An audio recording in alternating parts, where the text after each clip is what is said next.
Hi everybody, welcome to Storytime with Louie and Sophie. We're going to read the next chapter of Ramona the Pest. It's called The Baddest Witch in the World. When the morning kindergarten cut jack-o'-lanterns from orange paper and pasted them on the windows so that the light shone through the eye and mouth holes, Ramona knew that at last Halloween was not far away.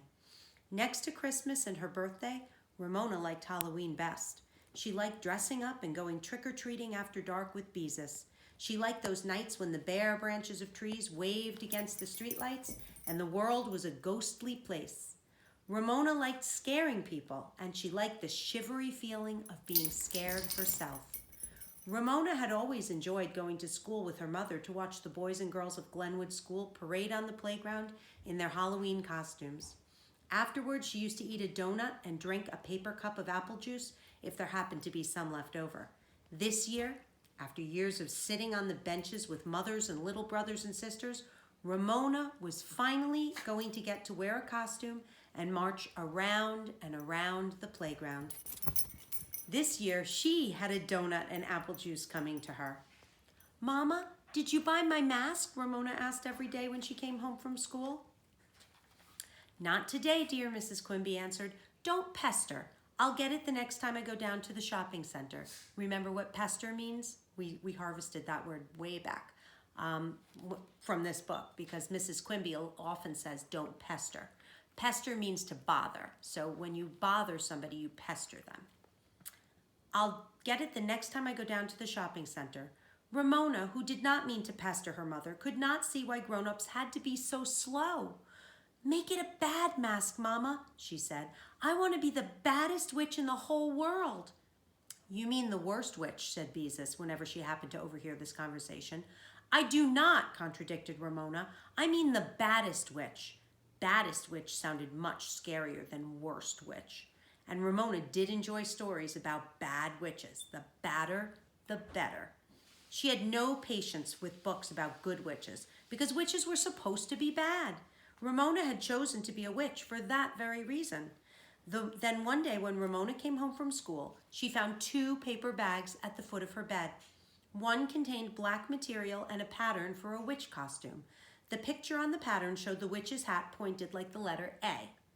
Ramona reached into the second bag and pulled out a rubber witch mask so scary that she quickly dropped it on the bed because she wasn't even sure she wanted to touch it.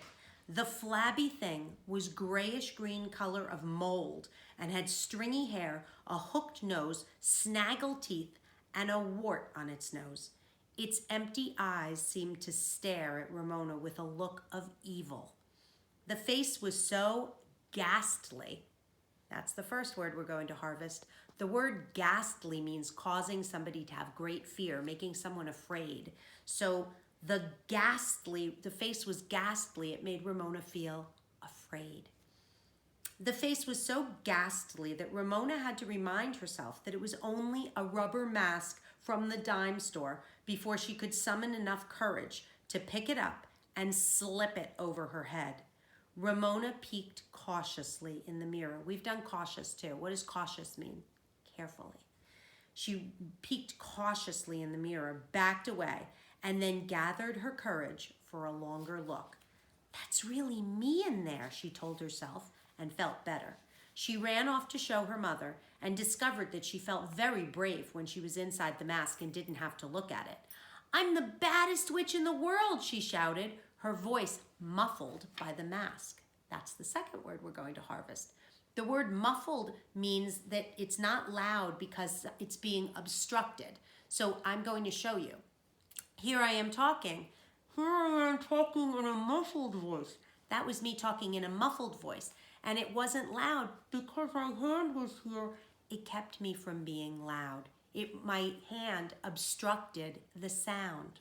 Just like when we studied shadows, something obstructed the light, causing a shadow. Well, when we obstruct the sound gets muffled. So, let's see. Her voice muffled by the mask, and she was delighted when her mother was so frightened she dropped her sewing. So I'm going to show you the picture of Ramona in the mask. And we're going to leave off right there, and we'll pick that back up tomorrow. Have a great day. Bye-bye.